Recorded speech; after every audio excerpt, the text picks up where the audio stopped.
নাহমাদুহু ওয়া নুসাল্লি আলা রাসূলিল কারীম। আম্মা বাদ। সম্মানিত আশিক রাসূল, জাকির বৃন্দ, মহান রব্বুল আলামিনের অপার দয়ায় আমরা বিশ্ব আশিক রাসূল সম্মেলন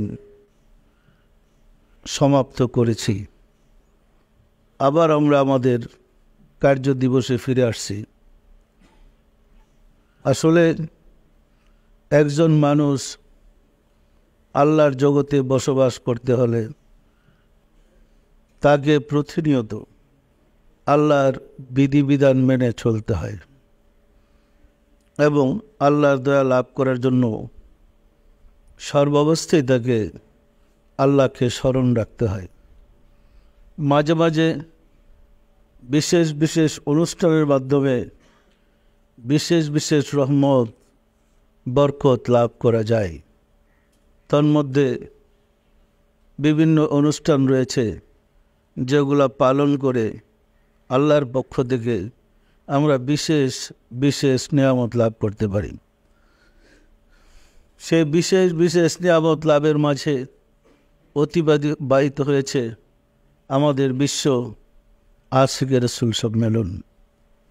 বিশ্ব আশিক রাসূল সম্মেলনের মাধ্যমে বিশ্বের সকল আশিক রাসূলদের সাথে আমরা একত্রিত হয়ে আল্লাহর পক্ষ থেকে রহমত বরকত লাভ করেছি। করতে পারছি না পারিনি? সম্মানিত আশিক রাসূলেরা, আপনাদের পক্ষে যে আল্লাহ আছে তার কি প্রমাণ আছে আমাদের কাছে? আমরা কি প্রমাণ পেয়েছি আল্লাহ এবং রাসূল আমাদের সাথে আছেন? তার প্রমাণ হচ্ছে বিশ্ব আশিক রাসূল সম্মেলনে আমাদের প্রতিপক্ষ বন্ধুরা ঘোষণা দিয়েছিলেন তাদেরই সম্মেলন, আমরা কিছুই না। কি বলেন? তাদের এই কথা কি বাস্তবায়িত হয়েছে? বরং রাব্বুল আলামিনের ইচ্ছা ছিল ব্যতিক্রম। তিনি চেয়েছিলেন যে ভালো মতো লেখা প্রমাণ করুক যে হেরাই সব। মূল সময় দেখা যাবে কোনটা সত্য আর কোনটা মিথ্যা। এত ডাকডোল পিটাইয়া চেষ্টা করেছে আশিক রাসূল সম্মেলনকে পণ্ড করতে। তো যারা আশিক রাসূলের বিরোধী তারা কারা? যারা আশিক রাসূল পছন্দ করে না, যারা রাসূলের প্রেম ভালোবাসা পছন্দ করে না, তারা কারা? এরা তো রাসূলের শত্রুর দল, এরা তো রাসূলের দুশমনের দল। কি বলেন? এরা কি রাসূলের বন্ধু না শত্রু? তো রাব্বুল আলামিন চাইলেন রাজধানীতে মুখোশটা খুলে প্রকাশ করে দিতে কে রাসূলের দলে আর কে রাসূলের শত্রুর দলে। প্রমাণ করার জন্যই রাব্বুল আলামিন একটা খেলা খেলালেন। রাব্বুল আলামিনের অপার দয়ায় আশিক রাসূল সম্মেলন অন্যান্য বছরের তুলনায় ভালো হয়েছে না খারাপ হয়েছে? লোক সংখ্যা বেশি হয়েছে না কম হয়েছে? আল্লাহ প্রমাণ করলেন তোমরা যা চাও তাহাই কিন্তু সব নয়, আল্লাহর ইচ্ছে চূড়ান্ত। রাব্বুল আলামিনের অপার দয়ায় সম্মেলন কাছাকাছি আসতেছিল। 24শে ডিসেম্বর বুধবার রাত্রে রহমতের সময় সম্ভবত আমি তো আমার কাজ করতেছি, গোলামের কাজ যা করার। তো 24শে ডিসেম্বর রাত্রে রহমতের সময় নিত্যদিনের কাজের মতো আমি আমার কাজ করতেছিলাম। এমন সময় আমি তো চিন্তাও করি নাই, মহান রাব্বুল আলামিন দয়া করে আসলেন। ঠিক ওই জায়গায় এইদিকে মুখ করে উনি বসলেন। একটা স্টেজ, একটা সিংহাসন, ওইখানে রাব্বুল আলামিন বসেছেন। ওনার দুই হাত মোবারক মুষ্টিবদ্ধ এইভাবে বসেছেন সিনা টান করে, এবং রাগে গুচ্ছায় ওনার চেহারা জ্বলতেছে। বলতেছিলেন বাবে মদিনা সম্মেলন চত্বরের যে এরিয়া আছে যেটা পুরাটাই আমার কন্ট্রোলে। বলতে বলতে এক পর্যায়ে বলছিলেন আমার সমস্ত ক্ষমতা এখানে নিয়োগ করব, দেখব সম্মেলনের কে কী করে। আমি ভীষণ ভয় পেয়ে গেছিলাম। এত গুসা, এত গরম সানে আমি রাব্বুল আলামিন আর কখনো দেখিনি। আমি ভীষণ ভয় পেয়েছিলাম এবং আমি জোরহাত করে ওই করজোর হয়ে কাঁদতেছিলাম। আমি ঠিক তখন বুঝতে পারতেছিলাম না কেন এত অসন্তুষ্ট হয়েছে। তখনও তো সম্মেলন আসে নাই। আমি চিন্তা করতেছিলাম যে একটা চরম দুর্ঘটনা কেউ ঘটাবে, যে কারণে এত অসন্তুষ্ট হলেন। তাহলে পরম রহমত, পরম বরকত রাব্বুল আলামিন নাজিল করেছিলেন, করছেন না করে নাই? সম্মানিত আশিক রাসূলেরা, আল্লাহ বর্ণনা করেছেন যা পবিত্র কোরআনে লিপিবদ্ধ করা হয়েছে। সেটা হচ্ছে মহাপ্রলয়ের পরে জান্নাতীদেরকে জান্নাতে আর জাহান্নামীদেরকে জাহান্নামে দেওয়ার পরে সবশেষ হিসাব কিতাব।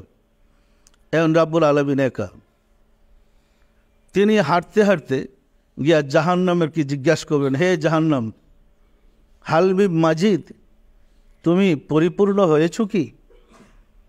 জাহান্নাম বলবেন, হে দয়াময় খুদা, আরও আছে কি? মানে আরও জাহান্নামে আছে কি আমার জন্যে? রাব্বুল আলামিন আর কাকে দিবে জাহান্নামে? যাদেরকে জাহান্নামে দেওয়ার প্রয়োজন, দেওয়া তো শেষ। তখন রাব্বুল আলামিন নিজেই জাহান্নামের ভিতরে তার ডাইন কদম ঢুকিয়ে দেবেন। জাহান্নাম বলবেন, কৃত কৃত, যথেষ্ট হয়েছে, যথেষ্ট হয়েছে, এবং জাহান্নাম সংকুচিত হয়ে যাবে। যে জাহান্নামে রাব্বুল আলামিন প্রবেশ করবে, উহা কি জাহান্নাম থাকবে না জান্নাত হবে? তো মানুষ জাহান্নামে যাবে কবে? আল্লাহর দয়া গজবের চেয়ে কত বেশি দেখেন। তিনি তো ইচ্ছা করলে জান্নাতীদেরকে দেখতে আগে যাওয়ার কথা, কারণ যারা জান্নাতে যাওয়ার জন্য ইবাদত বন্দী করেছে তাদের আগে দেখার দরকার। তিনি তো জান্নাতে যাবে না, তিনি যাবেন জাহান্নামে। গিয়া জিজ্ঞাসা করবেন পরিপূর্ণ হয়েছ কি, এরপরে তিনি নিজে জাহান্নামে ঢুকবেন। তাহলে বোঝা যাচ্ছেন জাহান্নামীদেরকে উদ্ধার করার জন্য তিনি পেরেশান। সত্য না মিথ্যা বলেন? সৃষ্টির শুরু থেকেই আল্লাহর কথা যারা বলছে, আল্লাহর পরিচয় যারা তুলে ধরেছে, একের পর এক তাদের উপরে আঘাত প্রতিঘাত আসছে। কমপক্ষে 70 জন নবীকে হত্যা করা হয়েছে, শুধু বনি ইসরায়েলেরই। বনি ইসরায়েলের 70 জন নবীকে অবিশ্বাসীরা হত্যা করেছেন। তাহলে অবিশ্বাসীরা যে কষ্ট দিয়েছে আল্লাহর মনোনীত ব্যক্তিদেরকে, আল্লাহর কি কষ্ট লাগে না লাগে না? যখনই তাদের উপরে কষ্ট চাপিয়ে দেওয়া হয়, ওই জায়গায় আল্লাহ নিজেকে হস্তক্ষেপ করেন, করে যারা বেশি কষ্ট পায় তাদের দেয় বরং শান্তি। তার সাথে মিল রেখে আশিক রাসূল সম্মেলনে তিনি দয়া করে আপনাদের প্রতি রহমত নাজেল করার জন্যে, ইমানকে সুদৃঢ় করার জন্যে, আমাদের উৎসাহ বৃদ্ধি করে দেওয়ার জন্যে দয়া করে সেই ব্যবস্থা করেছেন। আপনারা কি টের পেয়েছেন? বিষয়টা কি বুঝতে পেরেছেন? আবার বলে খটকা লাগবে নাকি? আল্লাহ আসে নাকি? আল্লাহ যে আসে এবং দেখে, অবস্থা দেখেন। সুতরাং যার আল্লাহর সাথে যোগাযোগ আছে সে তো দেখবি। যে আল্লাহকে দেখার মধ্যে যোগ্যতা রাখে না, সেও কি আল্লাহকে দেখবে?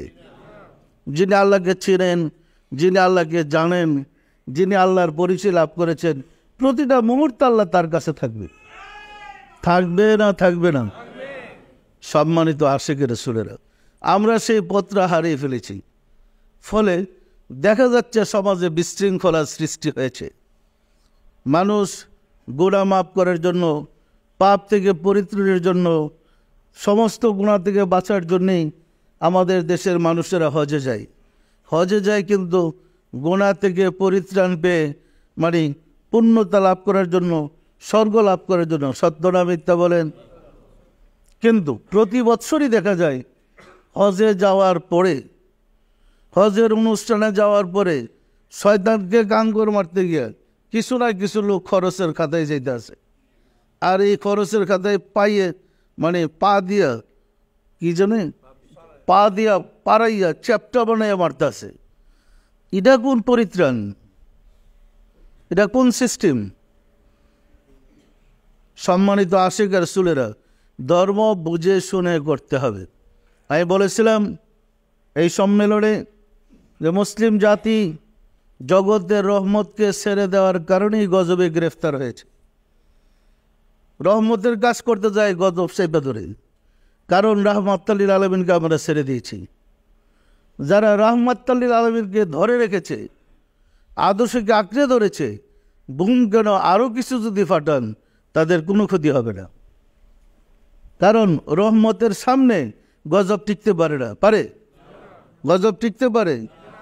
সম্মানিত আশিক রাসূলেরা, যে রাব্বুল আলামিন সমস্ত বিপদে আপদে আমাদেরকে তার রহমতের চাদর দিয়ে ঢেকে রেখেছে, তার স্মরণ করে আমাদের প্রয়োজন না প্রয়োজন না। এই কারণেই প্রতিটা মুহূর্তে আমাদের আল্লাহকে স্মরণে রাখতে হবে।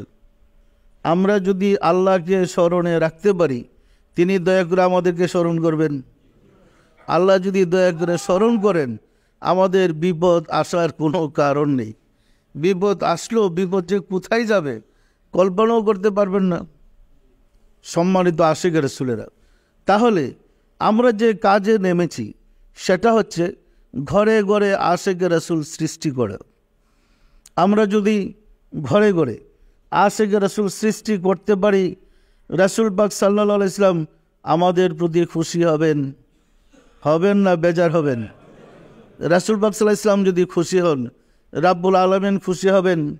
রাব্বুল আলামিন খুশি থাকলে আর রাহমাতুল আলামিন খুশি থাকলে আমাদের কোনো অসুবিধা, কোনো দুঃখ, কোনো কষ্ট থাকার কথা নয়।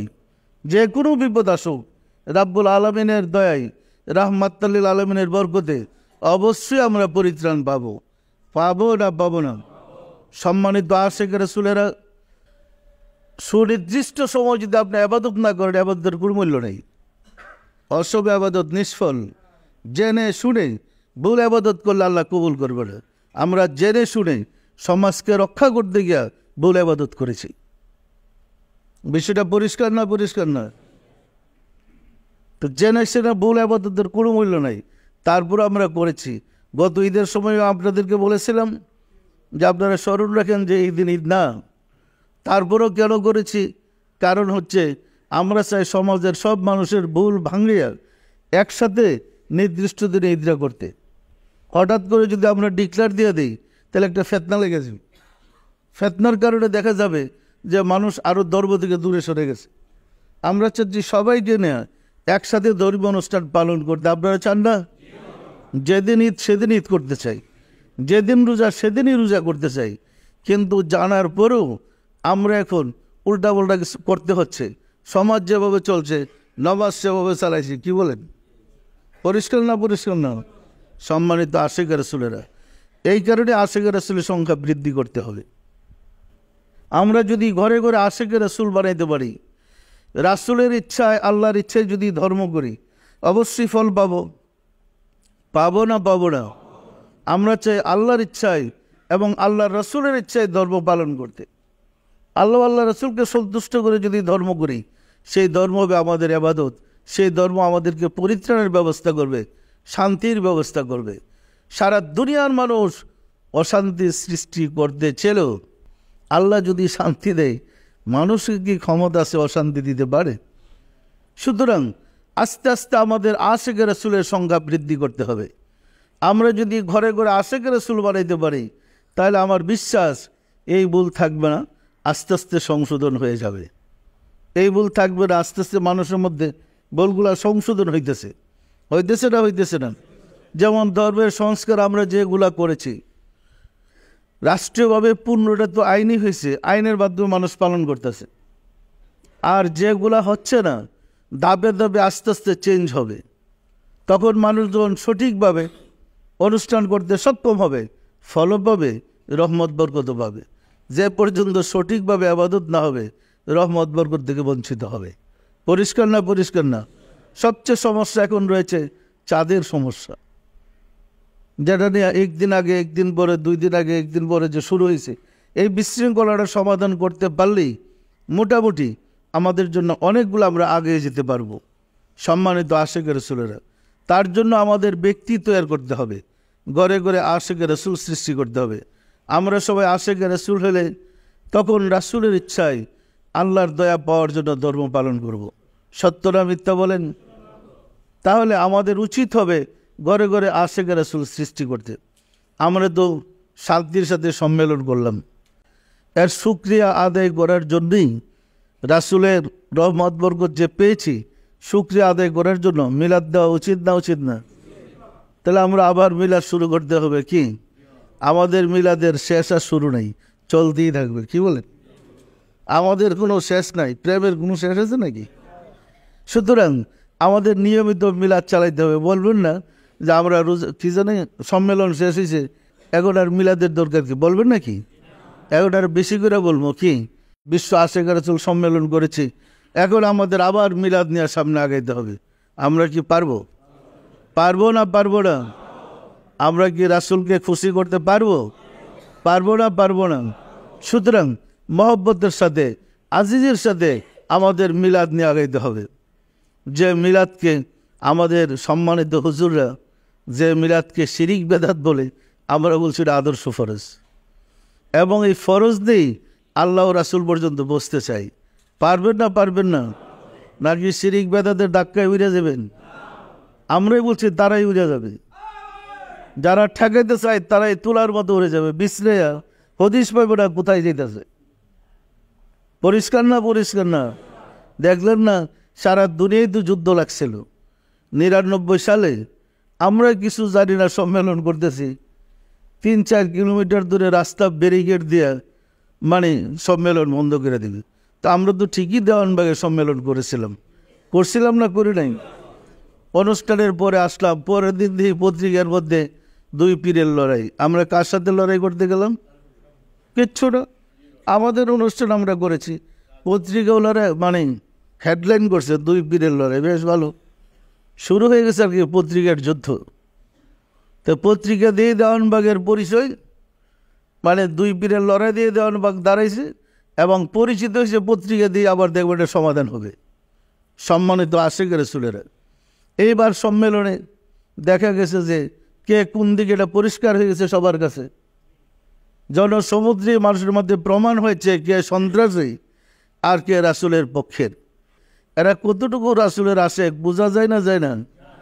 হ্যাঁ হলো আশিকের রাসূল, আর আমরা কি কেমন বুঝতেছেন? এর পরের দিনেই দেখেন, আমি এখানে আলোচনায় বলেছিলাম, আপনাদের খেয়াল আছে কিনা, যে দেওয়ানবাগের সাথে টাক দিচ্ছেন কি যেন হিরো হওয়ার জন্য, একদম জিরোতে নামাই দেব। জিরো হওয়ার বাকি আছে। আমি 99 সালে বলছিলাম দেওয়ানবাগের সাথে টাক দিচ্ছেন হিরো হইতে, একদম জিরো বানাই দেব। ওই দিন বলছিলাম জিরো হওয়ার কি আর বাকি আছে? ধরা খাইছে না খাই নাই? জিরোর বাকি আছে। ওলি আল্লাহর দেশের সাথে পাল্লা দেওয়া ঠিক না, কারণ ওলি আল্লাহ আল্লাহর বন্ধু। আল্লাহ যা পারে ওলি আল্লাহ তা পারে। আল্লাহর যেমন ক্ষমতা, ওলি আল্লাহ ইচ্ছে হলে সম্পূর্ণ ক্ষমতা ব্যবহার করতে পারে। তো ওলি আল্লাহর সাথে পাল্লা দেওয়া মানেই ধ্বংস হয়ে যাওয়া। পরিষ্কার না? পরিষ্কার না? ওই 99 সালে যখন চতুর্দিকে লেখালেখি, আমার বিল্ডিং বুড়িগঙ্গাতে লয়ে যেতেছে হুমকি টুমকি, তখন এই বাইক দিয়ে ঘোষণা করছিলাম, আরও যদি কেউ বাকি থাকে, সব দল তো মিলছেন দেওয়ানবাগের সাথে লাগবার জন্য, আরও কেউ বাকি থাকলে একসাথে লাগেন, জঙ্গল পরিষ্কার করে দিই। বলছিলাম আসমানের নিচে এমন কোনো মায়ের ছেলে জন্মগ্রহণ করেন নাই দেওয়ানবাগের ধর্মকে থামাইতে পারবেন, এই শক্তিটা কেউ জন্মান নেই। তখনই বোঝা উচিত ছিল দেওয়ানবাগীকে। সুতরাং আল্লাহর দরবার আল্লাহ চালাবে, কোনো মানুষের ক্ষমতা নাই আল্লাহর ধর্মকে ঠেকাইতে পারবে নাকি? সম্মানিত আশিকের রাসূলেরা, মহব্বতের সাথে আমাদের কাজ করতে হবে। আমরা প্রমাণ করে দিয়ে যাব। বলেছি আগামী 5 বছর পরে দেখেন কার ধর্ম থাকে। মনে আছে আপনাদের? ওই 99 দিয়ে চরম জ্বরের সময় বলছিলাম, আগামী 5 বছর পরে দেখেন কার ধর্ম বাজারে থাকে, সমাজে থাকে। আপনাদের মনে আছে? 5 বছরের কয় বছর গেল? কেউ কার ধর্ম আছে? সমাজে চোরের ধর্ম থাকবো না আল্লাহর ধর্ম থাকবো? এই কথাটাই বলেছিলাম 3 বছর আগে, যে কার ধর্ম থাকে দেখেন। সুতরাং মহব্বতের সাথে তরিকার কাজ করেন। এখন কি বিশ্বাস হয় আপনাদের সাথে আল্লাহ রাসূল আছে? তাহলে আল্লাহ রাসূল যাদের সাথে থাকে তাদের চিন্তার কোনো কারণ আছে? কোনো অবস্থাতে চিন্তার কোনো কারণ নেই, শুধু আল্লাহ রাসূলকে খুশি রাখেন। এই দিন দুনিয়ার মালিক আল্লাহ, আর এই দিন দুনিয়ার রহমত রাসূল। আল্লাহকে ধরেন আর রাসূলকে ধরেন, সবই আপনাদের আছে। পরিষ্কার না? পরিষ্কার না? সম্মানিত আশিক রাসূলেরা, আমরা এই জগতে প্রথম প্রকাশ করেছিলাম আল্লাহর অভিষেকের অনুষ্ঠান আশুরা। 10ই মুহররম রাব্বুল আলামিন সৃষ্টি জগৎ সৃষ্টি করার পরে আরশের সমাসীন লাভ করে বলেছিলেন, আলাস্তু বিরাব্বিকুম, আমি কি তোমাদের প্রভু নহি? সমগ্র আত্মা বলেছিলেন, কালু বালা, নিশ্চয়ই আপনি আমাদের প্রভু। সেই অভিষেকের অনুষ্ঠান আমাদের কাছাকাছি চলে আসতেছে। এখন আমাদের সেই অনুষ্ঠানের জন্য সবাই সতর্ক হতে হবে, খেদমত করতে হবে। আমরা যত বেশি আল্লাহ রাসূলের কথা বলবো, আল্লাহ রাসূল আমাদের তত আপন হবে। হবে না? হবে না? সুতরাং মহব্বতের সাথে ঘরে ঘরে মিলাদের মাধ্যমে মানুষকে আশিক রাসূল হওয়ার দাওয়াত দেন। পারবেন তো আপনারা? সম্মানিত আশিক রাসূলেরা, কুরবানির শিক্ষাটা আমাদের মনে রাখতে হবে। কুরবানি আমাদেরকে কি শিক্ষা দিয়ে গেল? কুরবানি করে আমরা কি পাইলাম? গরুর গোশত পাইলাম, আর ওই চামড়া চুমড়া সব মাদ্রাসায় ঢুকেবার বিদ্যা শিখলাম? মোটেও না। কুরবানি আমাদেরকে শিক্ষা দিয়েছে যে আল্লাহর সবচেয়ে প্রিয় বস্তু যাহা, উহা আল্লাহর নামে উৎসর্গ করতে। আল্লাহ ইব্রাহিমকে বলেছিলেন, তোমার সবচেয়ে প্রিয় বস্তু আমার নামে কুরবানি করো। মনে আছে ঘটনা আপনাদের? ইব্রাহিমের প্রিয় বস্তু কি ছিল? প্রথম দুম্বা দিল, গরু কুরবানি দিল, কবুল হয় নাই। পরে আল্লাহ নিজে বলে দিলেন, তোমার ছেলেকে কুরবানি করো। মনে আছে তো ঘটনা? কারণ ইব্রাহিম আলাইহিস সালাম পুত্র ইসমাইলকে সবচেয়ে বেশি ভালোবাসতেন। সম্মানিত আশিক রাসূলেরা, আল্লাহ যেহেতু চেয়েছে আমাদের সবচেয়ে প্রিয় জিনিস আল্লাহর নামে উৎসর্গ করতে, মানুষের সবচেয়ে প্রিয় কি বলেন তো? আমাদের সবচেয়ে প্রিয় নিজের জান, নিজের জীবন, নিজের নফস। আমাদের নফসকে, আমাদের ইচ্ছাকে, আমাদের কামনা বাসনাকে, আমাদের আকাঙ্ক্ষাকে আল্লাহর ইচ্ছায় কুরবানি করার নাম হাকিকতে কুরবানি। পশু কুরবানির মাধ্যমে আমাদের শিক্ষা নিতে হবে, আমার নফসকে আল্লাহর রাস্তায় কুরবান করে দিলাম। আমি আল্লাহর ইচ্ছার বাহিরে কিছু করতে চাই না। আমার আল্লাহ আমার জন্য যা পছন্দ করে তাই আলহামদুলিল্লাহ, যা পছন্দ করে না, জীবন চলে যাবে, আমি তা করব না। কুরবানের এই শিক্ষাটা আমাদের নিজেদের মধ্যে ধারণ করতে হবে। পশু তো হত্যা করলাম লক্ষ লক্ষ কোটি কোটি, কিন্তু নিজের ভিতরে যে পশুর আত্মা, নিজের ভিতরে যে পশুর চরিত্র, সে পশুর চরিত্রকে কে কুরবানি করতে পেরেছে? নিজের পশুকে কুরবানি করতে না পারলে মানুষ হওয়া যায় না। আর নিজের ভিতরের পশুকে কুরবানি করলে আপনার দেহি আল্লাহর রাজত্ব কায়েম হবে, আর আপনি হবেন বাইতুল্লাহ, আল্লাহর ঘর। আপনার কলবি আল্লাহর আসল হবে। সম্মানিত আশিক রাসূলেরা, যুগে যুগে নবী রাসূল, আউলিয়া ইকরামগণ নিজের ইচ্ছাকে আল্লাহর ইচ্ছায় কুরবান করে নিজের কলবকে আরশুল্লাহে রূপান্তরিত করেছেন। তাই হাদিস শরীফে বর্ণিত হয়েছে, কুলুবুল মুমিনিনা আরশুল্লাহ, মুমিনের দিল আল্লাহর আরশ।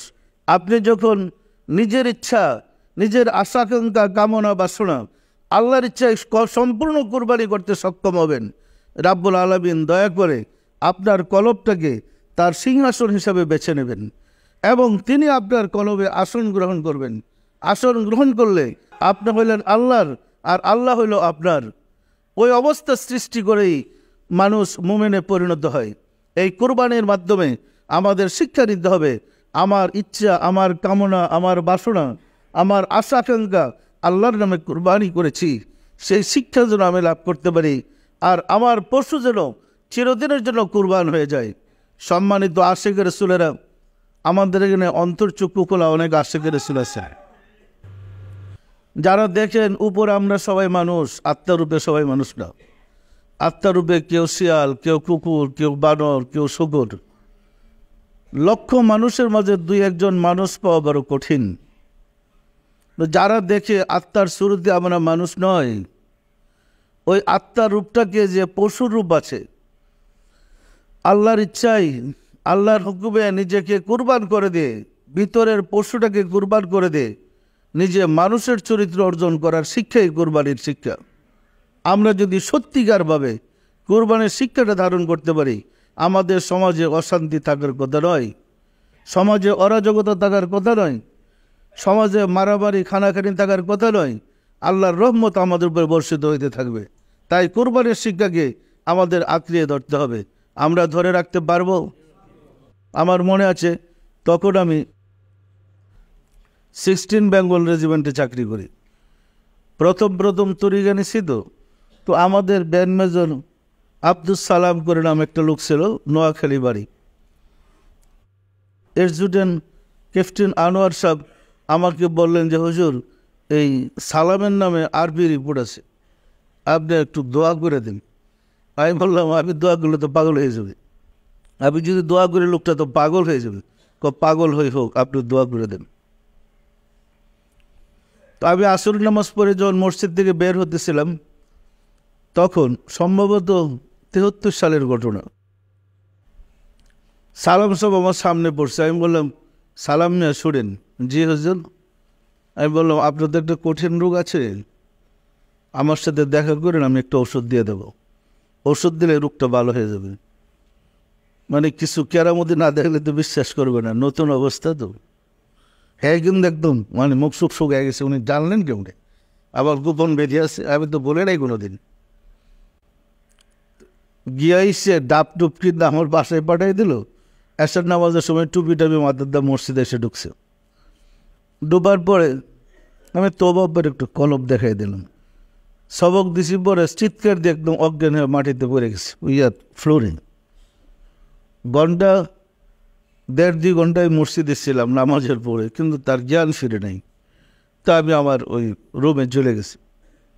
ফজরের নামাজের সময় আসলাম, দিয়ে ওই অবস্থায় পড়ে রয়েছে। আমি ভয় পেয়ে গেলাম, লোকটা কি মরে টেরে যায় নাকি?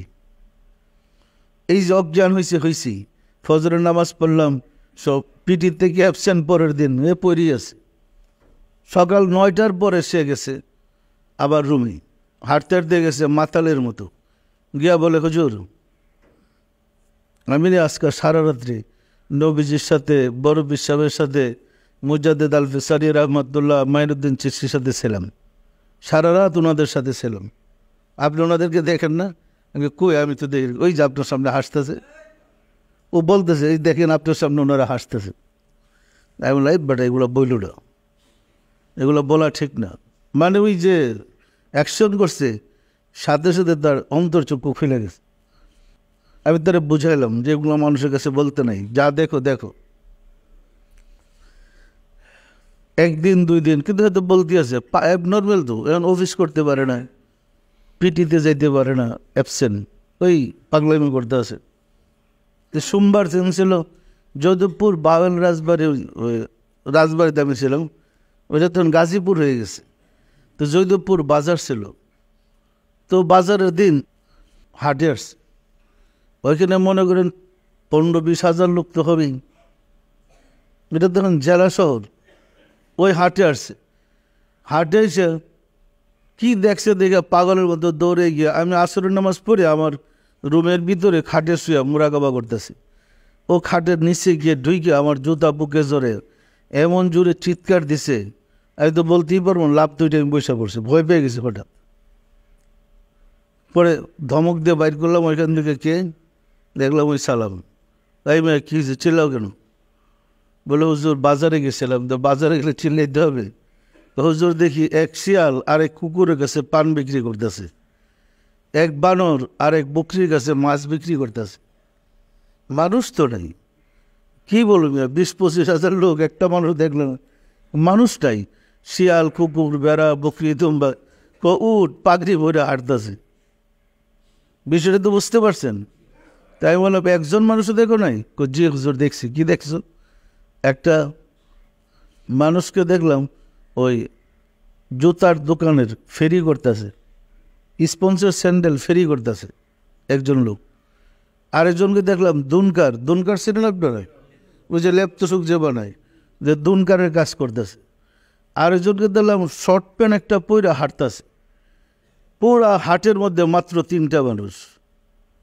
সম্মানিত আশিক রাসূলের, আপনারা তো সমাজই চলেন, চরিত্রে মানুষ কয়জন আছে? মানুষের চরিত্র খুব কম। যে চরিত্রে মানুষ সে প্রকৃত মানুষ, আর যে চরিত্রে মানুষ না সে পশু। সুতরাং তাসাউফের শিক্ষা, কুরবানির শিক্ষা হয়েছে নিজের ভিতরের পশুকে কুরবানি দিয়া আপনি মানুষের চরিত্র লাভ করেন। যেমন পিতা পুত্র দুইজনের সমন্বয়ে পিতা পুত্রকে কুরবানি দিয়েছিলেন, গলা কাটা হয় নাই। মানুষের তো গলা কাটতে পারবো না কি? যখন জোর করে কুরবানি দিতে গেলেন, পাগল হয়ে গেলেন কুরবানি করার জন্য। আল্লাহর তরফ থেকে যখন কুরবানি হয়েছে, চোখ খুললে দেখে আরে হে তো দুর্বানি কি জানে দুম্বা কুরবানি হয়েছে। ছেলে তো পাশে দাঁড়িয়ে রয়েছে। তার মানে ওনারা আল্লাহর পক্ষ থেকে যে পুরস্কার পাওয়ার, ভিতরের সুরত থেকে মানুষ্য সুরত লাভ করার, সে রূপটা নিয়ে দাঁড়িয়ে রয়েছে ছেলে পিতা দুইজনই। আর ভিতরের পশুটা কুরবানি হয়ে গেছে দুম্বা রূপে। এই কুরবানির মাধ্যমে এই শিক্ষাটা আমাদের অর্জন করতে হবে। আমাদের ভিতরের জীব আত্মাকে, জীবের কামনা বাসনা আশা আকাঙ্ক্ষাকে আল্লাহর ইচ্ছায় কুরবানি যেন দিতে পারি, এই শিক্ষাটি আমাদের কুরবানির শিক্ষা। মনে রাখতে হবে, পশু কুরবানি দিয়েছি, আমি পশু কুরবানি হয়েছি, এখন আমি মানুষের মতো চলতে হবে। আমার আচার আচরণ চাল চলন কথাবার্তা মানুষের হতে হবে, আমি যেন পশু না থাকি। মনে থাকবে? এই শিক্ষাই হলো প্রকৃত ধর্মের শিক্ষা। আর এই শিক্ষার জন্যই প্রতি বছর ঘুরে আসে কোরবানি আমাদের মাঝে। সম্মানিত আশিক রাসূলেরা, আসুন রাব্বুল আলামিনের সাহায্য চাই, তিনি যেন দয়া করে আমাদেরকে সত্যিকার মানুষ বানিয়ে দেন। আমিন। আউযু বিল্লাহি মিনাশ শাইতানির রাজিম। বিসমিল্লাহির রহমানির রহিম। আস্তাগফিরুল্লাহ রাব্বি মিন কুল্লি জামবি ওয়া আতুবু ইলাইহি।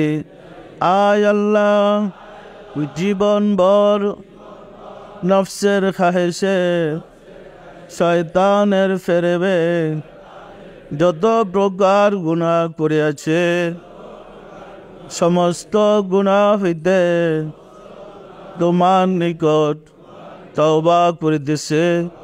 আয় আল্লাহ, দয়া করিয়া আমার তওবা কবুল করো, আমার গুনাহ মাফ করো। লা ইলাহা ইল্লাল্লাহ মুহাম্মাদুর রাসূলুল্লাহ। সবাই দিলের হাত উঠে বলেন আল্লাহুম্মা আমিন। ওগো দয়াল মাওলা, দয়াল খুদা, অদম কঙ্গাল ভিক্ষুকেরা পবিত্র জুমার দিনে জুমার নামাজ পড়লাম, তোমার হাবিবের শানে মিলাদ শরীফ পড়লাম, আলাপ আলোচনা করলাম, সবশেষে তওবা করে তোমার শাহী দরবারে জোরহাত করে মাফ চাই।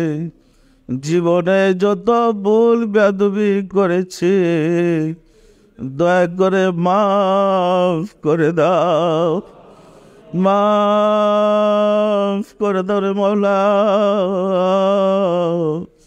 আমাদের ভুল বেয়াদবিকে মাফ করে দাও, আমাদের ইবাদত সমূহ দয়া করে কবুল করে নাও। এর ফজিলত পৌঁছে দাও তাজদারে মদিনা सरकार दो आलम हजरत मोहम्मद मुस्तफ़ा अहमद मुस्तफ़ा सल्लल्लाहु अलैहि वसल्लम हुजूरे स्वाब नजर पहुँचाओ। रसूल पाक सल्लल्लाहु अलैहि वसल्लमेर सम्मानित पिता माता दादा दादी नाना नानी अल औलाद अल असहाब अज़वाज मुताहिरीन अहले बैतिन खुलाफाए राशिदीन देर अरवाह पाकेर हुजूरे स्वाब नजर पहुँचाओ। खातुने जन्नत माँ फातिमा रदियल्लाहु तआला अन्हा सैयदना हजरत इमाम हसन সৈয়দনা হযরত ইমাম হুসাইন রাদিয়াল্লাহু তাআলা আনহু যাহারা দিন ইসলামের জন্য কারবালার প্রান্তরে শাহাদাত বরণ করে গেল রে মাওলা, দয়া করে তাদের আরওয়াহ পাকের হুজুরে সওয়াব নজর পৌঁছাও। বাবা আদম আলাইহিস সালাতু ওয়াস সালাম হইতে রাসূল সাল্লাল্লাহু আলাইহি ওয়াসাল্লাম পর্যন্ত যত আম্বিয়া আলাইহিস সালাতু ওয়াস সালাম দারুল বাকায় তশরিফ নিয়েছেন, তাদের আরওয়াহ পাকের হুজুরে সওয়াব নজর বসরে মাওলা। আমার মুর্শিদ পিরানে পীর দস্তগীর সুলতানুল মাশায়েখ সুলতান ইয়া মুজাদ্দাদ তরিকার ইমাম শাহ চন্দ্রপুরী রহমাতুল্লাহ আলাইহি হুজুরে তার সহধর্মণী হযরত বড় মা রহমাতুল্লাহ আলাইহি হুজুরে সওয়াব নজর বসরে মাওলা। হযরত খাজা বাহাউদ্দিন নকশবন্দ রহমাতুল্লাহ, মুজাদ্দিদ আলফে সানি রহমতুল্লাহ, খাজা মাইনুদ্দিন চিশতি রহমতুল্লাহ, বড় পীর আব্দুল কাদের জিলানী রহমতুল্লাহ, তাদের তরিকার সিলসিলায় যত পীর ওলি গাউস কুতুব তামাম পৃথিবীর মোমেন মোমেরাত যে যেখানে ইন্তেকাল করে আসরে মাওলা, দয়া করে তাদের আরওয়াহ পাকের হুজুরে সওয়াব নজর বসাও। সওয়াব নজর বসরে মাওলা। আমরা ভিক্ষুকেরা যারা তোমার শাহী দরবারে হাত উঠাইলাম, আমাদের আপন আপন গর্ভধারিণী মা জননী জামা আমাদেরকে গর্ভে ধারণ করেছিলেন, জন্মদাতা পিতা যাদের উসিলায় বিশ্ব জাহান দেখতে পেলাম, তোমার শাহী দরবারে হাত উঠাইবার নসিব হলো রে মাওলা। যারা ইন্তেকাল করে আছেন তাদের আরওয়াহ পাকের হুজুরে সওয়াব নজর বসাও। আর যারা জগতের বুকে বেঁচে আছে তাদের প্রতি তোমার রহমত নাযিল করো। আমাদের মোহাম্মতের স্ত্রী শ্রদ্ধেয় শ্বশুর শাশুড়ি, দাদা দাদি, নানা নানি, খালু খালা, ছেলে মেয়ে খেসাকরাবা যে যেখানে ইন্তেকাল করে আসরে মাওলা, তাদের আরওয়াহ পাকের হুজুরে সওয়াব নজর বসাও। আর যারা জগতের বুকে বেঁচে আছে তাদেরকে তোমার রহমতের চাদর দিয়ে দয়া করে ডেকে রাখো মাওলা গো। ঘরে ঘরে আশিকে রাসূল বানিয়ে দাও। আশিকে রাসূলদের বিপদ আপদ বালা মুসিবত অভাব অনটন দয়া করে দূর করে দাও। আমাদের মুনাজাত কবুল করে দাও, আমিন। লা ইলাহা ইল্লাল্লাহু মুহাম্মাদুর রাসূলুল্লাহ।